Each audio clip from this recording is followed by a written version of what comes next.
Welcome back to my channel Earth Mom Dehradun. तो कल किसी की पैरोडी वीडियो शूट करने के चक्कर में मैंने इतना हैवी काजल लगाया और मेरा काजल था वाटरप्रूफ और वो मिटते मिटते आज 3 से 4 दिन हो गए, अभी भी मेरी आंखों से काजल ठीक से साफ नहीं हो रहा है। तो अगर आपके पास कोई काजल को रब करने की ट्रिक है तो प्लीज़ मुझे ज़रूर बताना, ताकि मैं अपनी ये आईज़ ना साफ कर पाऊँ।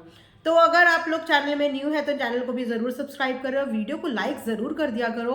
इतने सारे लोग देखते हो लेकिन लाइक्स इतने कम होते हैं, तो प्लीज़ वीडियो को लाइक ज़रूर करा करो। तो इस बार लाइमलाइट लेके जा चुकी है रानी, जी हाँ, और कोई नहीं मनीषा रानी।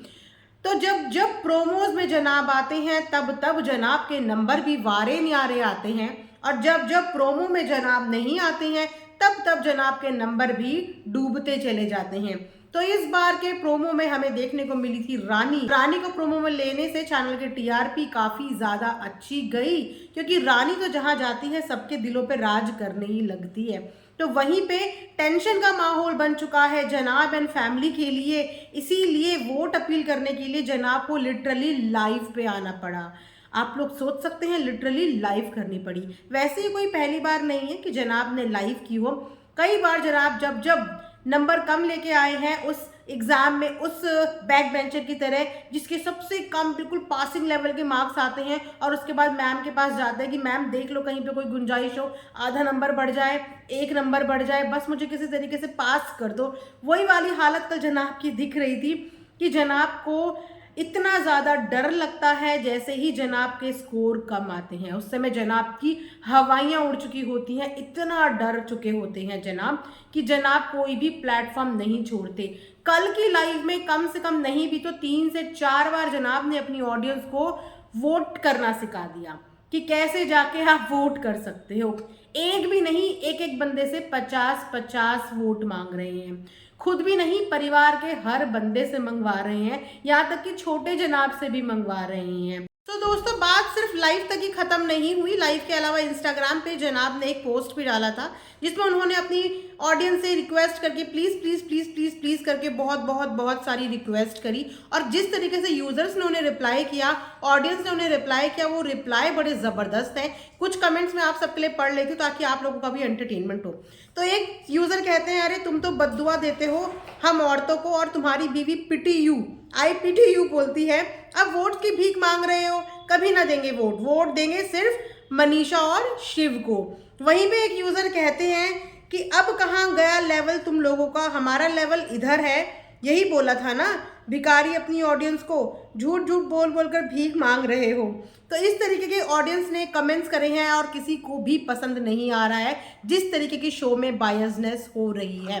तो ये लोग बोलते हैं कि हमें ऑडियंस बहुत ज़्यादा प्यार करती है, बहुत ज़्यादा प्यार करती है।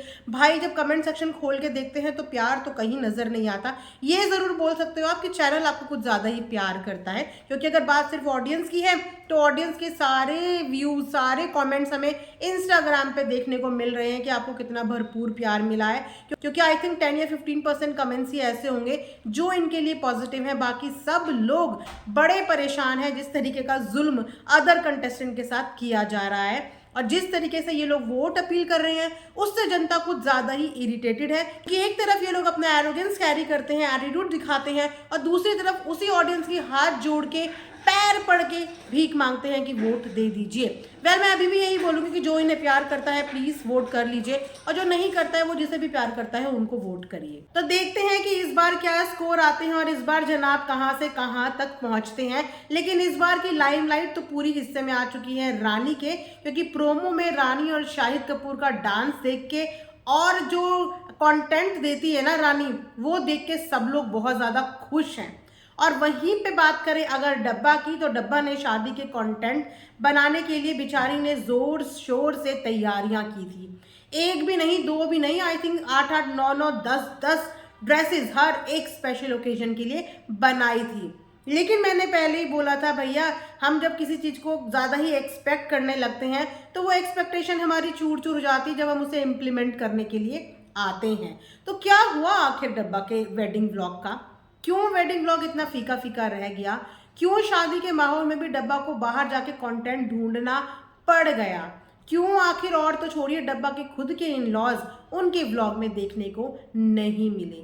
ऐसे क्या रीजंस हो गए? तो रीजन साफ साफ यही हुए कि सबसे पहले तो डब्बा ने जो एड्रेस और जो टाइमिंग और जो डेट आके अपने व्लॉग में सारी ऑडियंस को बता दी थी, और जिस तरीके की भीड़ वहां पे शादी में पहुंच गई, उसकी वजह से आधे से ज्यादा लोग वहां पे परेशान हो गए, आधे से ज्यादा लोग वहां पे नाराज हो गए। हालांकि वो अपनी नाराजगी जाहिर कर नहीं पाए, लेकिन सबके चेहरों से पता चल रहा था कि कहीं ना कहीं वो लोग डिस्टर्ब हो चुके हैं इस तरीके की भीड़ को देख के।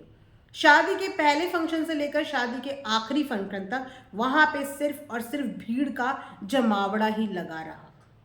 ठीक है, अच्छी बात है कि डब्बा बहुत डाउन टू अर्थ अपने आप को दिखाती हैं। उन्हें अच्छा लगता है कि उनकी ऑडियंस आए, उनके फैंस आए, उनके साथ फोटो क्लिक करें। किसी को इंतजार कराना उन्हें अच्छा नहीं लगता, किसी को निराश करके भेजना अच्छा नहीं लगता।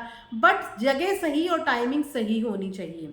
तो यहाँ पर डब्बा की सबसे बड़ी गलती ये रही कि डब्बा ने ढिंडोरा पीट के जमशेदपुर आना सही समझा, जबकि उन्हें गुपचुप तरीके से आना चाहिए था और शादी अटेंड करके जाना चाहिए था, या शादी अटेंड करने के बाद मीटअप रखना चाहिए था।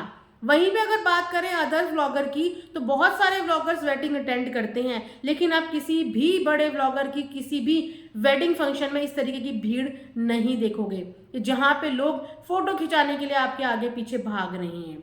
कई बड़े बड़े व्लॉगर्स को आपने शादी का कंटेंट शूट करते हुए देखा होगा, लेकिन उनके कंटेंट का पता ही नहीं चलता कि किस दिन शादी थी, किस दिन कंटेंट बना और किस दिन कंटेंट खत्म भी हो गया। तो इसी वजह से डब्बा ने अपना भी पचका किया कि अपनी सारी ड्रेसेस का नाश किया, खुद भी इंजॉयमेंट नहीं कर पाई, वो चेहरे से साफ समझ में आ रहा था।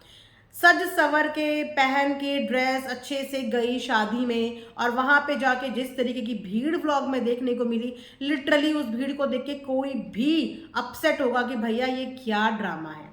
जहां पे सारी अटेंशन, जहां पे सारा लाइमलाइट ब्राइड को मिलना चाहिए था, वहां पे स्टेज छोड़ के सारे लोग डब्बा के आजू बाजू और डब्बा वहां बीच में। तो कहीं ना कहीं डब्बा को ये रियलाइज हुआ, और ये लेट रियलाइज हुआ। एक्चुअली ये रियलाइजेशन पहले ही हो जाना चाहिए था, बट ये लेट हुआ। वो कहते हैं ना कि तब पछताए क्या होत जब चिड़ियां चुग गई खेत। तो डब्बा आधा फंक्शन छोड़ के वहां से होटल में गई। Well again it was a wise decision. वो सही डिसीजन था कि डब्बा वहां से चली गई, क्योंकि अगर थोड़ी देर वो वहां पे रहती तो क्या से क्या हो सकता था। शादी के इतने भगदड़ वाले माहौल में लड़ाई झगड़ों के भी डर होते हैं।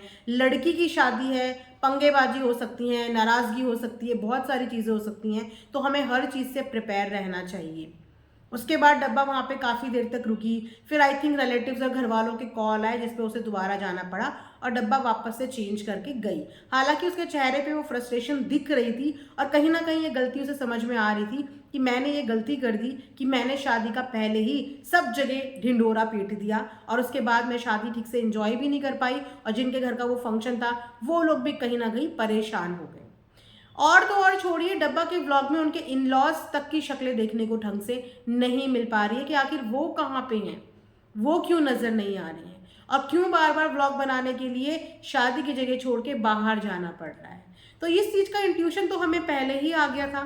इसीलिए हम पहले से ही ये बोल रहे थे कि किसी भी दुल्हन की, किसी भी ब्राइड की शादी खराब ना की जाए, उसको स्पेस दिया जाए, और खासकर उसकी प्रीवेसी को स्पेस दिया जाए, जो नहीं दिया गया। और उसका नतीजा ये हुआ कि जो मेहनत आपने अपने लिए सोची थी वो भी आपने खराब कर दी, और किसी की शादी का भी फंक्शन आपने जो है वो डिस्टर्ब कर दिया।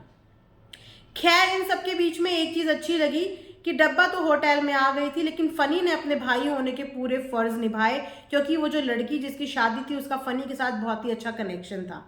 वो कनेक्शन हमें दिखता है कि वो फनी से काफ़ी कनेक्टेड है, और फनी ने अपना पूरा रस्मों के साथ भाई बहन का जो फ़र्ज़ होता है, जो एक भाई का फ़र्ज़ होता है, वो पूरा निभाया। उसकी पूरी विदाई करवाई, रुखसती करवाई, और अच्छे से शादी ब्याह का माहौल पूरा हो गया।